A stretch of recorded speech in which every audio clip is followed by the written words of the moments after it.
कृष्ण के दर पे विश्वास लेके आया मेरे बचपन का यार है मेरा यही सोच कर प्रयास लेके आया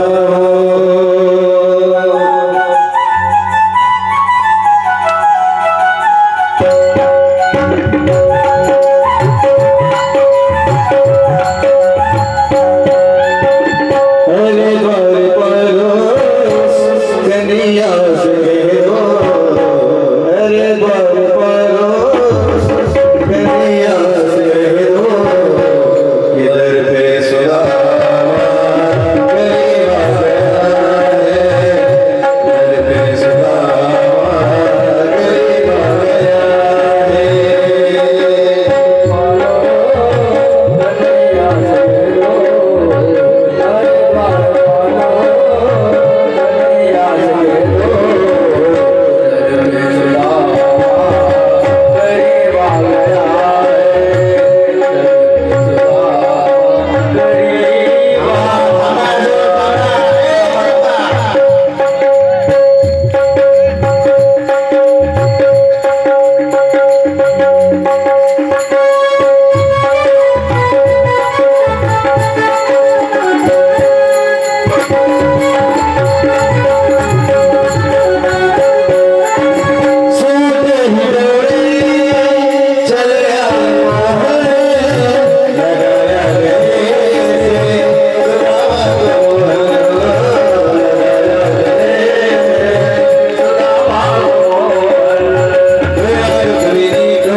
श्रीमद भागवत कथा सांगते, गाय, ब्राह्मण, साधू, महिला ज्यांच्यावर अन्याय झालेला आहे अशा लोकांना भगवान परमात्म्याच्या अंतःपुरात जाण्यापासून कोणीच रोखत नव्हतं. पण हे गाण्याचा भाव खूप मोठा केलाय कवीने, द्वारपालांनी अडवलं वगैरे. पण भागवत कथा सांगते, भगवान परमात्म्याच्या निज दालनामध्ये, खासगी दालनामध्ये सुदामदेव डायरेक्ट जातात. सुदामदेव बसलेले आहेत. सुदामदेवाच्या पायाकडे पाहिलं, आपला पितांबर नेसायला दिला, पाय धुतले. पण पाय धुत असताना आपल्या राण्यांना सांगितलं होतं, पाणी आणा, परात आणा.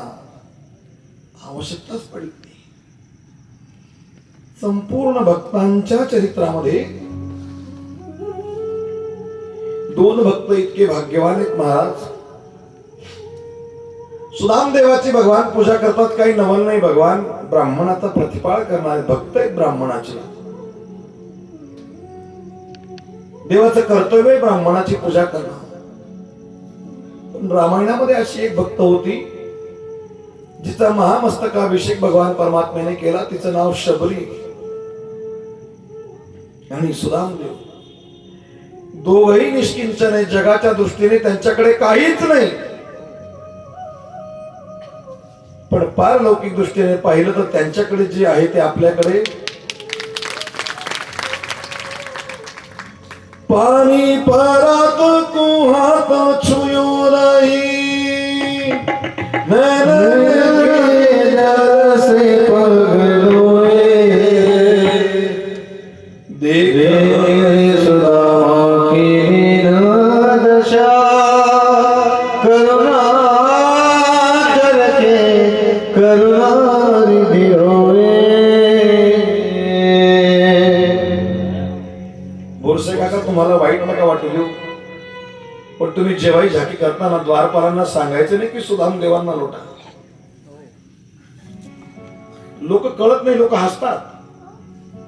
आणि सुदामदेवांना लोक म्हणजे ब्राह्मणाला, साधूला लोटायची हिंमत देवाचे द्वारपाल कसे करते? ही विपरीत विपरीत येते, एकदम एकदम विरुद्ध येते. तुम्हाला जर कथाकारांनी सांगितलं ना, त्याला माझं नाव सांगा, मी श्लोकाने पटवून देईल.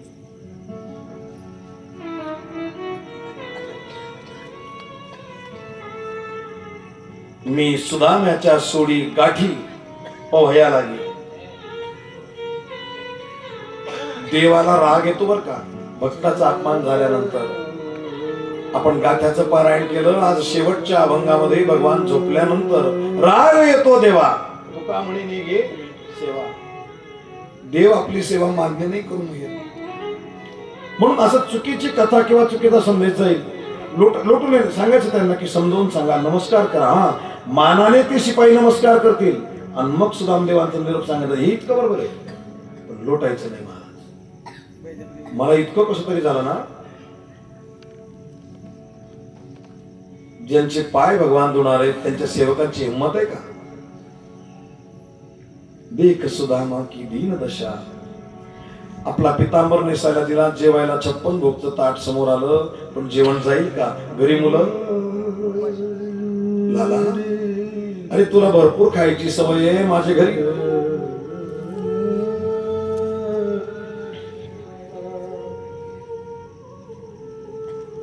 मुलं उपस्थित. सांगितलं नाही, प्रदर्शन केलं नाही.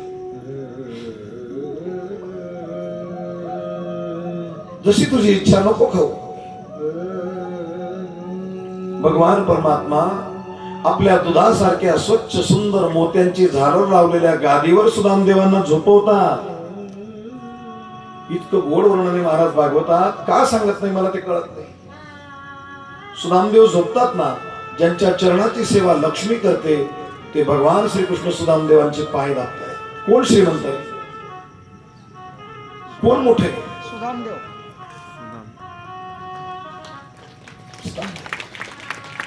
भगवान पाय दाबतात आणि जगन्माता रुक्मिणी हवा घालते.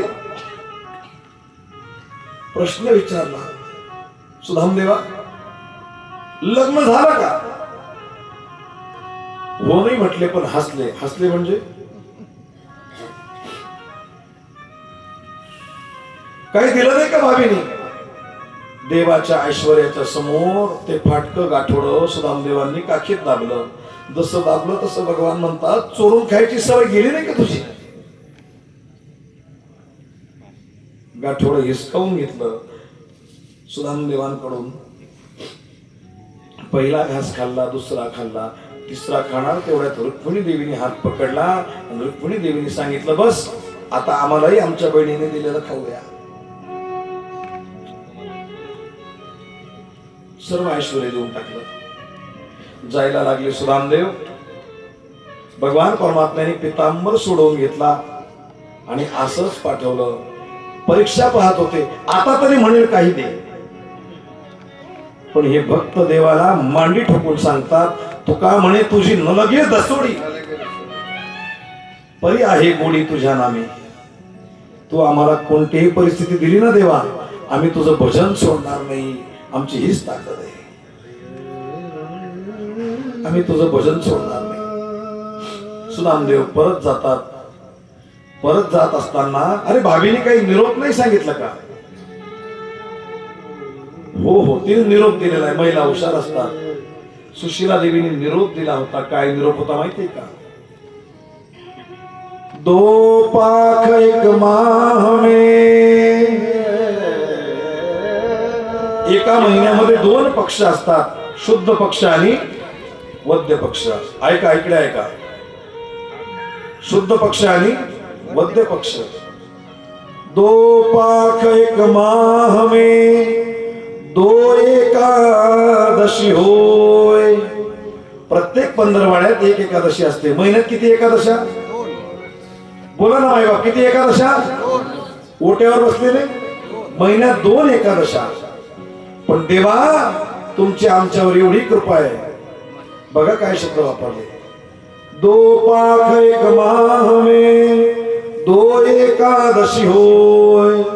नाथ दास घर नित एकादशी होय. महिन्यात 2 एकादशा होतात. वारकरी द्वादशीला पारणा करतात. पण देवा तुझी आमच्यावर एवढी कृपा आहे, आमच्या घरी कायम एकादशी, तिचं पारण होत तरी काही मागत नाही. सुदामदेव परत जातात.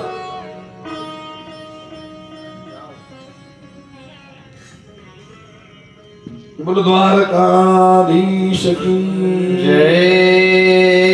सुदामदेव जात नाही तर सोन्याचा गाव होता. कथाभाग सगळ्यांना माहितीये. यदुकुलाला ऋषींचा शाप मिळाला. जामवंतीचा पुत्र सांब अतिशय सुंदर होता. आपल्या आईसारखाच होता देखणा. त्याला लुगडं नेसवण्यात आलं, पोट वाढवलेलं दाखवलं आणि ऋषींच्या सभेमध्ये त्यांना पाठवलं. त्यांनी विचारलं, ही आमची भाऊजाई, हिला मुलगा होईल का मुलगी होईल?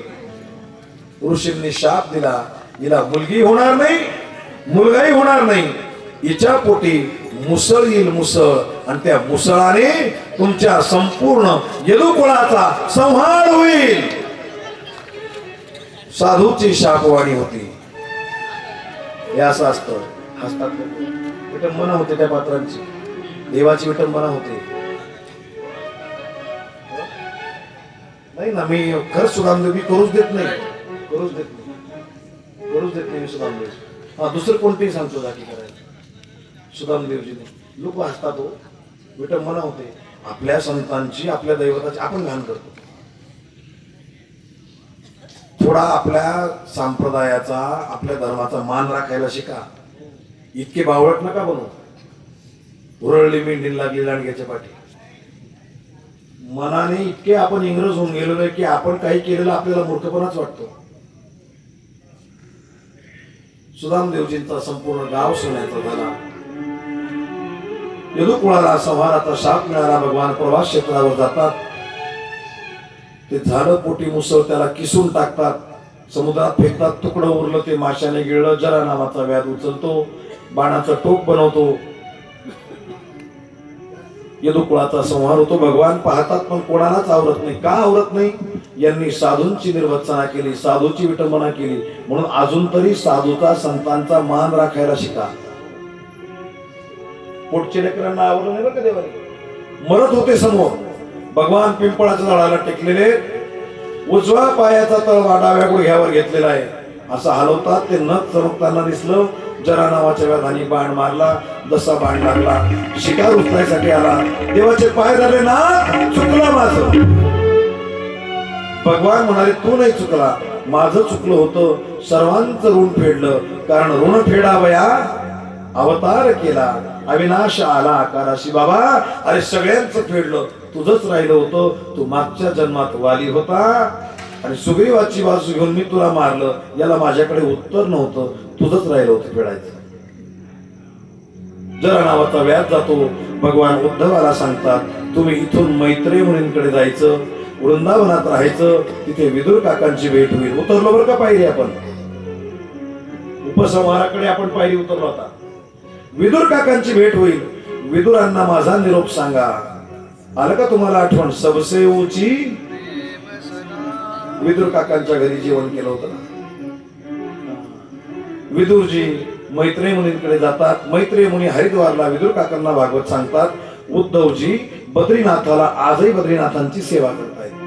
कलियुगाच्या शेवटी कल्की अवतार होईल आणि भगवान कल्की उद्धवजींना दर्शन देतील आणि मग उद्धवजी निजधामाला जातील. बोल बद्रीनाथ भगवान की जय. महाभारतीय युद्ध झालेलं होतं. भगवान परमात्मा या पृथ्वीवर नाही म्हणून धर्मराजाने आपला नातू महाराज परीक्षित यांच्या स्वाधीन राज्य केलं. स्वर्गारोहणाला निघून गेले. परीक्षितीला सर्व राज्य दिलं. एक दिवस शिकारीला गेलेले, पहिल्या दिवशी कथा ऐकली. दुसऱ्या दिवशी शिकारीला गेलेले असताना मेलेला साप उचलला, शमिक मुनींच्या गळ्यात टाकला. शमिक मुनींचा पुत्र शृंगी ऋषी मोठा तपस्वी होता. त्याने शाप देऊन टाकला. इति लंघितम मर्यादम तक्षकहा सप्तमे हनी. 7 दिवसात तक्षक नावाचा नाग चावून ज्यांनी माझ्या बापाचा अपमान केला त्याचा मृत्यू होईल. शुकतालला येऊन बसलेले वडाच्या झाडाखाली शुकदेवांनी 7 दिवस कथा सांगितली. तीच कथा 7 दिवस ऐकून परीक्षित महाराजांचा उद्धार झाला. विचारलं परीक्षितींना कोण मरणार आहे? त्यांनी सांगितलं मरणार कोण आहे? मी तर अमर आहे. अमर आहा, अमर आहा, खरे की पहा. पडताळून पाहिलं, जाणारा देह आहे. असे देह किती बदलले, किती मिळतील. आहे तो अमर आहे. आता मरणाची भीती नाही. कली धर्माचं निरूपण केलं. दत्तात्रयांचे 24 गुरु, 9 योगेश्वरांचा संवाद, कली धर्माचं निरूपण, एवढं सगळं महाराज परीक्षितांना सांगितलं. शुकदेव गोस्वामी निघून जातात. 7व्या दिवशी तिन्ही सांजेच्या वेळेस एका फळातून आळी बाहेर निघते. त्या आळीचा तक्षक होतो. तो तक्षक नाग महाराज परीक्षितांना दंश करतो. त्याच्या अगोदरच यांनी आपला प्राण, मन, वाणी भगवान परमात्म्याच्या चरणावर समर्पित केलेली असते. बोल भक्तवत्सल भगवान की जय. श्रीमद् भागवत महापुराण की जय. पुढे महाराणी इरावती पासून परीक्षित राजाला 4 मुलं झालेले होते. त्यांच्यातले मोठे होते जन्मेजय. जन्मेजयाच्या स्वाधीन राज्य केलं. आपल्या वडिलांना तक्षक चावला म्हणून जन्मेजयांनी सर्पयज्ञ आरंभला आणि त्याच्यामध्ये जगातले मोठे मोठे साप येऊन पडायला लागले. तक्षक नागाने इंद्राचं साह्य घेतलं. इंद्र आहे, तक्षक आहे. भगवान नारायणांनी प्रगट होऊन दर्शन दिलं. पुढे कलियुगात कोण राजे कसे होतील, कलियुगामध्ये काय काय होईल. स्त्रियांच्या हातात सत्ता जाईल, नपुंसकांच्या हातात सत्ता जाईल, शूद्राच्या हातात सत्ता जाईल, सोन्याचं शिंग होईल, नद्यांना झरे पडतील, पहाडात दिवे लागतील. 32 वर्षाचा माणूस म्हातारा होऊन मरेल. अजून बरे 60, 65, 70 चित्तोय आपण. जसा कलियुग वाढत जाईल ना, 32 वर्षाचा माणूस म्हातारा होऊन मरेल. त्यावेळेस नाथ महाराजांचं प्रमाण खरं होईल. 5 वर्षाची नार व्रतार मागेल, 6व्या वर्षीची नारी गर्भिणी होईल. आता जे आयुष्य आपण 100 वर्षाचं गणलं ना, ते पुढे 32 वर्षाचा माणूस फार म्हातारा वाटेल. खूप आयुष्य जगला असं वाटेल. 5 वर्षाची नार व्रतार मागेल, 6व्या वर्षीची नारी गर्भिणी होईल. पुत्र होईल पित्याचा वैरी, व्रतारा सांडोनी दारोदारी जातील. पोरी नाही, नारी. लेकरू सोडून पडतील. अजून कलियुग पाळण्यात आहे. कलियुगाचं आयुष्य आहे 4,32,000 वर्षाचं. दादा सतोशील दादा, कलियुगाचं आयुष्यमान आहे 4,32,000 वर्षाचं. अजून कलियुगाचे फक्त 5,500 वर्ष झालेत. म्हणजे कलियुग अजून पाळण्यात आहे. तर एवढा बदल आहे. पुढे कलीचा घोर घोर घोर प्रताप होणार आहे. मग वाचायचं कसं? त्याला एकच पर्याय. या जन्मात या कमी आयुष्यात तुम्ही यज्ञ करू शकत नाही, तेवढं सामर्थ्य नाही. तप करू शकत नाही, तेवढं आयुष्य नाही. योग होऊ शकत नाही, ध्यान धारणा समाधी लावू शकत नाही. मग त्यासाठी एकच साधन सांगितलं, जे साधन भागवतातल्या शेवटच्या श्लोकात सांगितलं. आणि त्या श्लोकाच्या उच्चाराने संपूर्ण भागवताचं पुण्य आपल्याला मिळतं. सगळ्यांनी मागे माझे म्हणायचे. म्हणा, जे आज आले ना त्यांनी म्हणा, त्यांना 7 दिवसाचं पुण्य मिळेल. जे पहिल्या दिवसापासून ते म्हणतील, ओ माय, आम्ही बिगर कामण्यात दमलो. 7 दिवस जाय ना ऐकिऱ्या आणि आज जाय तरी ठू भेटीची है ना. त्यांना तर लाभ आहेच महाराज. पण जे आज आले त्यांना सुद्धा हा लाभ आहे. म्हणा सगळ्यांनी, म्हणाल ना, कोणीच कंटाळा करू नका. मी तुमच्यासाठी श्लोक तुकडे तुकडे करून म्हणेन. नाम संकीर्तनम यस्य, नाम संकीर्तनम यस्य. म्हणताय का तुम्ही सगळे? नंदभाऊ मला ऐकून येते. आपण माईक बंद करू. म्हणून आपण सगळ्यांनी पण माईक बंद करू. करा माईक बंद. नाम संकीर्तनम यस्य सर्व पाप प्रणाशनम प्रणामो दुःख शमनास तन्नमामि हरिं परम. नाम संकीर्तनम यस्य सर्व पाप प्रणाशनम प्रणामो दुःख शमनास तन्नमामि हरिं परम. नाम संकीर्तनम यस्य सर्व पाप प्रणाशनम प्रणामो दुःख शमनास तन्नमामि हरिं परम. श्रीमद् भागवत महापुराण की. या पुराणाचं ज्यांनी ज्यांनी श्रवण केलं, भगवान परमात्मा सांगतात, हा ग्रंथ ग्रंथ नाही, कल्पतो रे कल्पतो. तुमच्या मनातल्या इच्छा आकांक्षा भगवान नारायण जरूर पूर्ण करतील. ज्यांच्या योगे, ज्यांच्यामुळे आपल्याला ही कथा ऐकायला मिळाली, त्या महावैष्णव असणाऱ्या आमच्या हरिभक्तपरायण गंगा भागीरथी वैकुंठवासी आमची मावशी इंदुबाई वना पाटील. मी सकाळी पण बोललो, तुकोबराय आणि संताजी महाराज लहानपणी गाई चारायचे ना. गाई चारता चारता वचन दिलं एकमेकाला, म्हणे संतू तू पहिले गेला तर मी येईल, आणि मी पहिले गेलो तर चारिता अगोधने माझे गुंतले वचन, आम्हा झाले येणे एका तेली आकारणे. आपण एवढा प्रवास करतो जीवनाचा, जगत असताना सगळ्या सुखसोयी पाहतो, पण गेल्यानंतर आपल्या जवळ काय आहे? जात असताना आपण काय नेणार आहे? ही सोय आमच्या मावशीने ओळखली होती आणि म्हणून तिने असे बरोबर लोक दाबून धरले होते.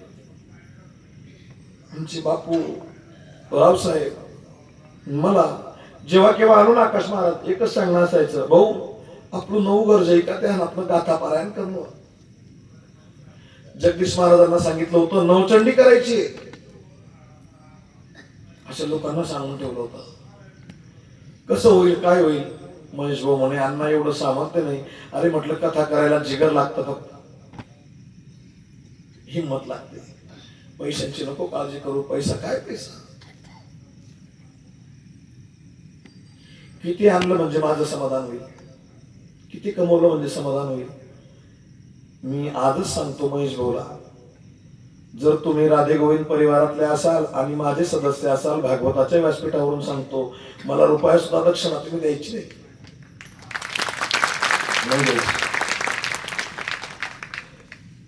उलट तुमचा उपकार आहे. लोक आई वडिलांनी केलेलं दान, आई वडिलांनी केलेलं वचन विसरतात. तुम्ही आई वडिलाच्या ऋणात राहिले, तिचं वचन तुम्ही पूर्ण केलं आणि आम्हाला तिच्या ऋणातून सोडवलं. कथा पण करून घेतली, पारायण पण आमच्याकडून घेतलं. बापू यांचे उपकार आहेत. यांनी जर सांगितलं असतं बघू पुढे पाहू पुढे करू नंतर, झालं असतं का? मी खरंच विनंती करतो, मला कोणीच आग्रह करायचा नाही. माहिती मला सगळं.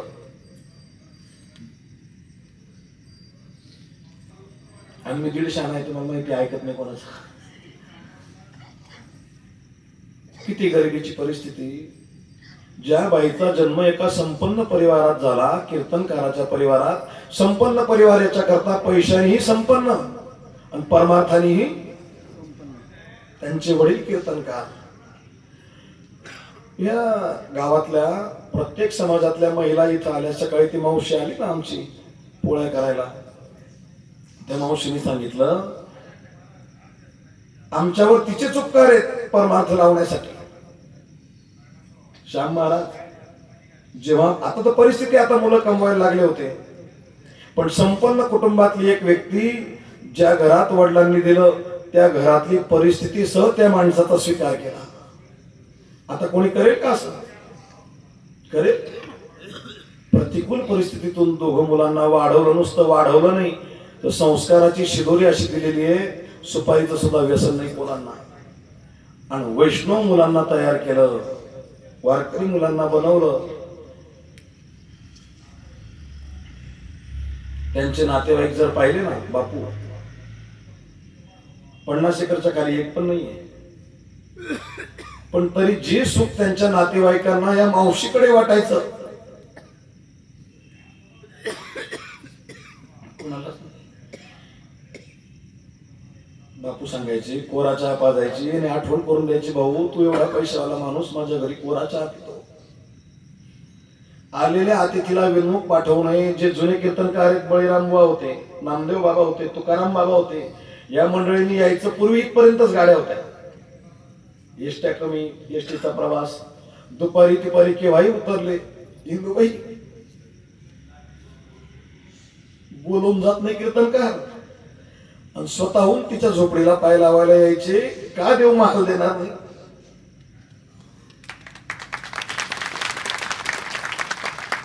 भरपूर संपत्ती असेल पण त्या संपत्तीला संस्काराची जर जोड नसेल ना, काही फायदा नाही. ज्या घरामध्ये संपत्ती आहे पण मुलं आईला आई म्हणत नाही, काय करायचं ते घर? काय करायचं ते घर? वडिलांना वडील म्हणत नाही, काय करायचं ते घर?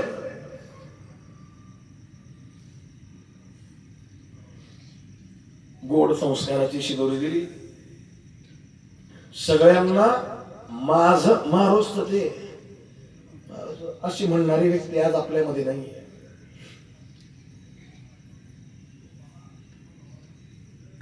जेवढं बोलावं तेवढं कमी आहे. तुमचं गुजर समाजाचं गाव, तुम्ही वेळेत वागणारी माणसं, पण मला वेळेला सासर पण सारखं माहेरवी सारखं, मला बोलण्याच्या ओघात वेळेचं भान राहायचं नाही. मी उशीर करत नाही, पण काय माहिती इथे कथा अशी रंगून जायची का टाइम कुठे गेला कळलं का तुम्हाला? मला तर कळतच नव्हतं. आकाश महाराज पहिल्या दिवसापासून इतकीच उपस्थिती आहे, खेड्यापाड्यावरून लोक येत आहेत. हा प्रभाव सांगणाऱ्याचा नाही. लोक म्हणतात तुम्ही चांगलं सांगतात, आरोप करतात तुम्ही माझ्यावर, आळ घेता तुम्ही माझ्यावर. भगवान परमात्म्याची कथा ही गोडच आहे. साखर लहान मुलाने वाटली कशी लागेल, वेड्या माणसाने वाटली कशी लागेल. तसा हा वेड आहे, हा गुण साखरेचा आहे, हा गुण कथेचा आहे, ती गोडच आहे. तुम्ही उगाच म्हणतात तुम्ही चांगलं सांगता. आमच्या राधे गोविंद परिवारातले महेश भाऊ, राम भाऊ, तुम्ही पैसा नाही कमवला, तुम्ही काय प्रेम कमवलं आज तुमच्या गावानी आणि तुमच्या नातेवाईकांनी पाहिलं. किती लांबून लांबून लोक आले तुमच्याकरता, किती लांबून लांबून आले. त्यांचा व्याप, त्यांची शेती, त्यांचा कारभार. आमचे संभाजी सर रिटायर्ड शिक्षक आहेत, घरी शेतीबाडी मोठा व्यापार, पण तेवढा सोडून गाथा पाळण्यासाठी आले. आमचे उत्तम बाबा, प्रशांत महाराज, माझा श्याम, आमचे आकाश महाराज, चुनीलाल बापू, चेतन महाराज, ही सगळी मंडळी जर आली असेल तर फक्त आणि फक्त प्रेमासाठी आलेली आहे, प्रेमासाठी आलेली आहे. आणि जिथे प्रेम असतं ना तिथेच आनंद येतो. पैसा असतो ना मोले घातले रडाया, नाही आसू नाही माया. म्हणून श्रीमद भागवत कथेमध्ये बोलत असताना माझ्याकडून, माझ्या वैष्णव वारकरी मंडळीकडून जर काही चुकीचं बोललं गेलं असेल, कोणाला माझा शब्द लागला असेल तर आईच्या अंतकरणाने माफ करा. मी बोललो ना आधी मला बोलायची अक्कल नाही, म्हणून बेअक्कल सारखं तुमचं अंतकरण जर दुखलं गेलं असेल तर आईच्या अंतकरणाने माफ करा. ना तरी बाळक बोबडा बोली, का वाकडा विचुका पाऊली, चोच करून माऊली ऋषी जेवी, किंबहुना तुमचे केले.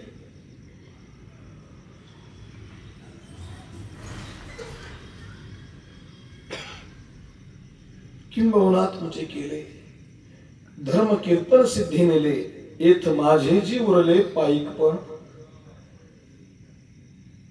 तुम्ही म्हणाल महाराज कथा घेणार नाही, मग आम्हाला काय लागू पडेल? तुम्ही थोडेसे पैसे देणार, माझं समाधान नाही होणार. मी हावरट बुवा आहे, मी लोभी माणूस आहे, लोभी आहे, लोभी. माझं थोड्याने समाधान नाही होत. माझा परिवार फार मोठा आहे, फार मोठा आहे. मला आमची सहकारी मंडळी म्हणते महाराज तुम्ही गाडी का घेत नाही? म्हटलं माझ्याकडे 40 स्कॉर्पिओ आहे गोशाळेमध्ये, त्यांचं पोट भरण्यासाठी भरपूर खर्च आहे. कस काय स्कॉर्पिओ घेऊ, कस काय गाडी घेऊ? तेवढं देतो ना भगवान, भरपूर देतो, भरपूर देतो. पण एकच आहे, मला तुमच्याकडून दक्षिणा घ्यायची. 7 दिवस तुम्ही कथा ऐकली, मी पैसे मागितले? नाना मागत तुम्हाकडे नाही? दादा बोललो तुम्हाला नाही? बोललो ना. पण आज मी दक्षिणा घेतल्याशिवाय इथून उठणार नाही. ते नाही, त्यांचं राम महेश भाऊ त्यांनी तर ते, पण मी इथून दक्षिणा घेतल्याशिवाय आज जाणार नाही. द्याल का? द्याल ना? द्याल? मोकळ्या मनाने द्या. किती आकड्यातली द्याल? 3 आकड्याची द्याल, 4 आकड्याची द्याल, 5 आकड्याची द्याल?